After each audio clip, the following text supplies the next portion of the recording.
Hello friends, good morning to all of. So friends, आज के इस वीडियो में हम बात करने वाले हैं एनटीए यूजीसी नेट जून 2020 के 30 मोस्ट इम्पोर्टेंट क्वेश्चन की। सो फ्रेंड्स, वीडियो शुरू करने से पहले अभी तक आपने हमारे यूट्यूब चैनल मिशन स्टडी को सब्सक्राइब नहीं किया तो सब्सक्राइब कर लीजिए, लाइक एंड शेयर कर लीजिए and don't forget to press the bell icon. So friends, let's start video. आज का हमारा पहला क्वेश्चन है, फोटो ब्लीडिंग का मतलब है।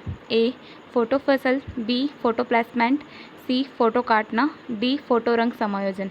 सो इसका राइट आंसर होगा ऑप्शन डी, फोटो रंग समायोजन। तो फोटो ब्लीडिंग का मतलब होता है फोटो रंग समायोजन। दूसरा क्वेश्चन है, संचार रणनीति तैयार करते समय फीड फॉरवर्ड अध्ययन आयोजित किए जाते हैं। ए श्रोता, बी कम्युनिकेटर, सी सैटेलाइट, डी मीडिया। सो इसका राइट आंसर होगा ऑप्शन डी, कम्युनिकेटर। तो संचार रणनीति तैयार करते समय फीड फॉरवर्ड अध्ययन कम्युनिकेटर के लिए आयोजित किए जाते हैं। तीसरा क्वेश्चन है, स्वयं के साथ संचार के रूप में जाना जाता है। ए संगठनात्मक संचार, बी ग्रेपवाइन कम्युनिकेशन, सी पारस्परिक संचार, डी इंटरपर्सनल कम्युनिकेशन।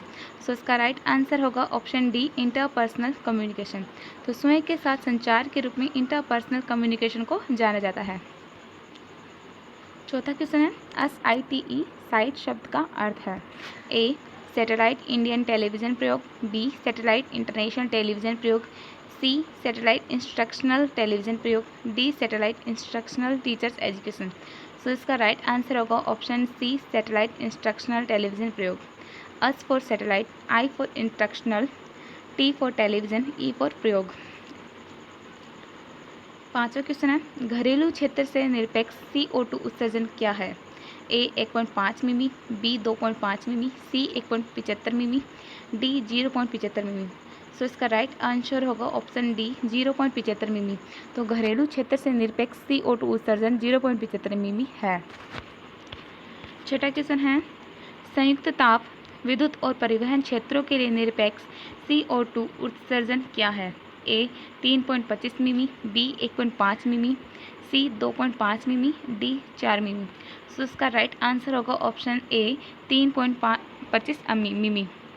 तो संयुक्त ताप विद्युत और परिवहन क्षेत्रों के लिए निरपेक्ष CO2 0.25 मिमी में उत्सर्जन किया जाता है। सातवां क्वेश्चन है, निम्नलिखित में से कौन सा ऑपरेटिंग सिस्टम मोबाइल फ़ोन पर उपयोग किया जाता है। ए विंडोज़ विस्टा, बी एंड्रॉयड, सी विंडोज़ XP, डी ओप्रोक्स सभी। सो इसका राइट आंसर होगा ऑप्शन बी, एंड्रॉयड। तो निम्नलिखित में से कौन सा ऑपरेटिंग सिस्टम मोबाइल फ़ोन पर उपयोग किया जाता है। तो एंड्रॉयड जो ऑपरेटिंग सिस्टम होता है वो मोबाइल फ़ोन पर यूज़ किया जाता है। आठवां क्वेश्चन है, उच्च स्तरीय प्रोग्रामिंग भाषा को निम्नलिखित में से किसका उपयोग करके मशीनी भाषा में परिवर्तित किया गया है। सो ए ओरेकल, बी संकलक, सी मैटलैब, डी असेंबलर। सो इसका राइट आंसर होगा ऑप्शन बी, संकलक। तो उच्च स्तरीय प्रोग्रामिंग भाषा को निम्नलिखित में से किसका उपयोग करके मशीनी भाषा में परिवर्तित किया जाता है। तो उच्च स्तरीय प्रोग्रामिंग भाषा को संकलक की भाषा में प्रयोग करके मशीन भाषा में परिवर्तित किया जाता है। नौवां क्वेश्चन है, HTML बनाने का उपयोग किया जाता है। ए मशीनी भाषा कार्यक्रम, बी उच्च स्तरीय कार्यक्रम, C web page, D web server. So इसका राइट आंसर होगा ऑप्शन सी, वेब पेज। तो HTML बनाने के लिए वेब पेज का यूज़ किया जाता है। 10वां क्वेश्चन है, DNS का शब्द का अर्थ है। ए डोमेन नेम प्रणाली, बी रक्षा परमाणु प्रणाली, सी डाउनलोड करने योग्य नया सॉफ्टवेयर, डी निर्भर नाम सर्वर। सो इसका राइट आंसर होगा ऑप्शन ए, डोमेन नाम प्रणाली। D for domain, N for name and S for प्रणाली। 11वां क्वेश्चन है, निम्नलिखित में से कौन सा प्रदूषक मनुष्यों में श्वसन पथ को प्रभावित करता है। A carbon monoxide, B nitric oxide, C sulphur dioxide, D aerosol. So इसका राइट आंसर होगा ऑप्शन सी, सल्फर डाइऑक्साइड। तो कौन सा प्रदूषक मनुष्यों में श्वसन पथ को प्रभावित करता है। तो मनुष्यों में सल्फर डाइऑक्साइड श्वसन पथ को प्रभावित करता है। 12वां क्वेश्चन है, निम्नलिखित में से कौन सा प्रदूषक परिवहन क्षेत्र से उत्सर्जित नहीं होता है। A nitrogen dioxide, B chlorofluorocarbon, C carbon monoxide, D poly aromatic hydrocarbon. So इसका राइट आंसर होगा ऑप्शन बी, क्लोरोफ्लोरोकार्बन। तो कौन सा प्रदूषक परिवहन क्षेत्र से उत्सर्जित नहीं होता है? तो परिवहन क्षेत्र से क्लोरोफ्लोरोकार्बन उत्सर्जित नहीं होता है। Option B is right. 13वां क्वेश्चन है, भारत में ऊर्जा के निम्नलिखित स्रोतों में से किसकी अधिकतम क्षमता है? ए सौर ऊर्जा, बी पवन ऊर्जा, सी महासागरीय तापीय ऊर्जा, डी ज्वारीय ऊर्जा। तो इसका राइट आंसर होगा ऑप्शन ए सौर ऊर्जा। तो भारत में ऊर्जा के क्षेत्र में अधिकतम क्षमता सौर ऊर्जा की होती है। 14वां क्वेश्चन है, निम्नलिखित में से कौन मिट्टी में प्रदूषक का स्रोत नहीं है? ए परिवहन क्षेत्र, बी कृषि क्षेत्र, सी थर्मल पावर प्लांट, डी जल विद्युत संयंत्र। सो इसका राइट आंसर होगा ऑप्शन बी कृषि क्षेत्र। मिट्टी में प्रदूषण का स्रोत कृषि क्षेत्र नहीं होता है। 15वां क्वेश्चन है, निम्नलिखित में से कौन सा एक प्राकृतिक खतरा नहीं है? ए भूकंप, बी सुनामी, सी फ्लैश, डी परमाणु दुर्घटना। तो कौन सा एक प्राकृतिक खतरा इनमें से परमाणु दुर्घटना नहीं है? तो ऑप्शन डी इज राइट। परमाणु दुर्घटना जो होती है वह प्राकृतिक खतरा नहीं है। मतलब भूकंप, सुनामी और फ्लैश ये तीनों प्राकृतिक खतरा है। 16वां क्वेश्चन है, छात्रों में विकसित करने के लिए मूल्य शिक्षा का उद्देश्य है? ए नैतिक मूल्य, बी सामाजिक मूल्य, सी राजनीतिक मूल्य, डी आर्थिक मूल्य। तो इसका राइट आंसर होगा ऑप्शन ए नैतिक मूल्य। तो छात्रों में विकसित करने के लिए मूल्य शिक्षा का उद्देश्य होता है नैतिक मूल्य स्थापित करना। 17वां क्वेश्चन है, भारत में 1 रुपये के करेंसी नोट पर हस्ताक्षर होते हैं? ए भारत के राष्ट्रपति के, बी भारत के वित्त मंत्री के, सी गवर्नर भारतीय रिजर्व बैंक के, डी भारत सरकार के वित्त सचिव के। तो इसका राइट आंसर होगा ऑप्शन डी भारत सरकार के वित्त सचिव के। तो भारत में 1 रुपये की करेंसी नोट पर भारत सरकार के वित्त सचिव के हस्ताक्षर होते हैं। 18वां क्वेश्चन है, संवैधानिक रूप से राजनीतिक दलों का पंजीकरण और मान्यता उनके द्वारा निष्पादित किया है? ए संबंधित राज्यों के चुनाव आयोग, बी भारत सरकार का कानून मंत्रालय, सी भारत का चुनाव आयोग, डी राज्य सरकारों का चुनाव विभाग। तो इसका राइट आंसर होगा ऑप्शन सी भारत का चुनाव आयोग। संवैधानिक रूप से राजनीतिक दलों का पंजीकरण और मान्यता उनके द्वारा निष्पादित कार्य है, क्योंकि भारत का चुनाव आयोग करता है इसे। 19वां क्वेश्चन है, ग्राम सभा के सदस्य हैं? ए सरपंच, उप सरपंच और सभी निर्वाचित पंच, बी सरपंच, उप सरपंच और ग्राम स्तरीय कार्यकर्ता, सी सरपंच, ग्राम सेवक और निर्वाचित पंच, डी ग्राम पंचायत के पंजीकृत मतदाता। सो इसका राइट आंसर होगा ऑप्शन डी ग्राम पंचायत के पंजीकृत मतदाता। तो ग्राम सभा के सदस्य के अंतर्गत ग्राम पंचायत के पंजीकृत मतदाता शामिल हैं। Option D is right. 20वां क्वेश्चन है, निम्नलिखित में से किस विधि से छात्रों का सही मूल्यांकन संभव है? ए पाठ्यक्रम के अंत में मूल्यांकन, बी 1 वर्ष में 2 बार मूल्यांकन, सी सतत मूल्यांकन, डी औपचारिक मूल्यांकन। सो इसका राइट आंसर है ऑप्शन सी सतत मूल्यांकन। तो निम्नलिखित में से किस विधि से छात्रों का सही मूल्यांकन संभव है? तो सतत मूल्यांकन विधि से ही छात्रों का सही मूल्यांकन संभव है। 21वां क्वेश्चन है, शिक्षक के लिए निम्नलिखित में से कौन सा गुण सबसे आवश्यक है?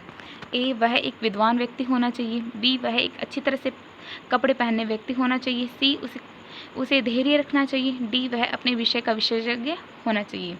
सो ऑप्शन सी इज राइट, उसे धैर्य रखना चाहिए। तो शिक्षक के लिए उसे धैर्य रखना चाहिए उसका सबसे अच्छा गुण है या फिर आवश्यक गुण है।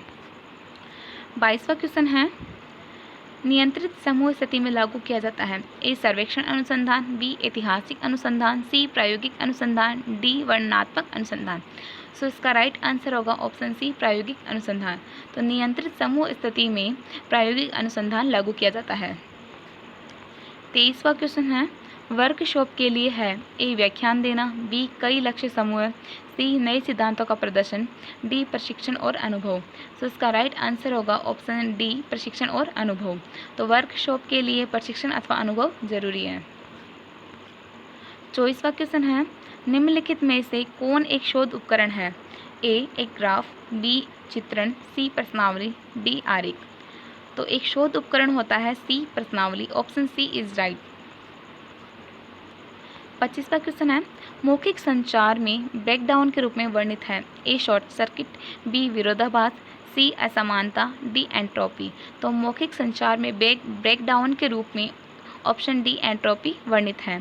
सो इसका राइट ऑप्शन होगा ऑप्शन डी एंट्रोपी। तो मौखिक संचार में ब्रेकडाउन के रूप में एंट्रोपी वर्णित होता है। 26वां क्वेश्चन है, टेलीफोन मॉडल ऑफ कम्युनिकेशन का विकास सबसे पहले किस क्षेत्र में हुआ था? ए तकनीकी सिद्धांत, बी फैलाव सिद्धांत, सी न्यूनतम प्रभाव सिद्धांत, डी सूचना सिद्धांत। तो इसका राइट आंसर होगा ऑप्शन डी सूचना सिद्धांत। तो टेलीफोन मॉडल ऑफ कम्युनिकेशन का विकास सबसे पहले सूचना सिद्धांत के क्षेत्र में हुआ था। 27वां क्वेश्चन है, एफटीपी का संक्षिप्त नाम है? ए फाइल स्थानांतरण protocol, B fast transfer protocol, C file tracking protocol, D file स्थानांतरण प्रक्रिया। तो इसका राइट आंसर होगा ए फाइल स्थानांतरण protocol. F for file, T for स्थानांतरण, पी फॉर प्रोटोकॉल।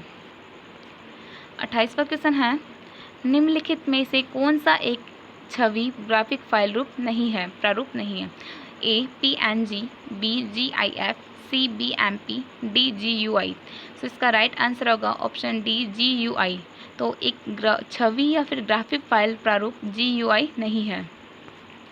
29वां क्वेश्चन है, पहला वेब ब्राउज़र है? A internet explorer, B Netscape, C world wide web, D Firefox. तो इसका राइट आंसर होगा option C world wide web.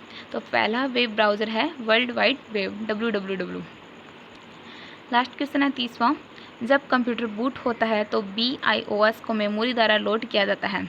Option A RAM, option B ROM, option C CD ROM, option D TCP। So इसका right answer होगा option B रोम।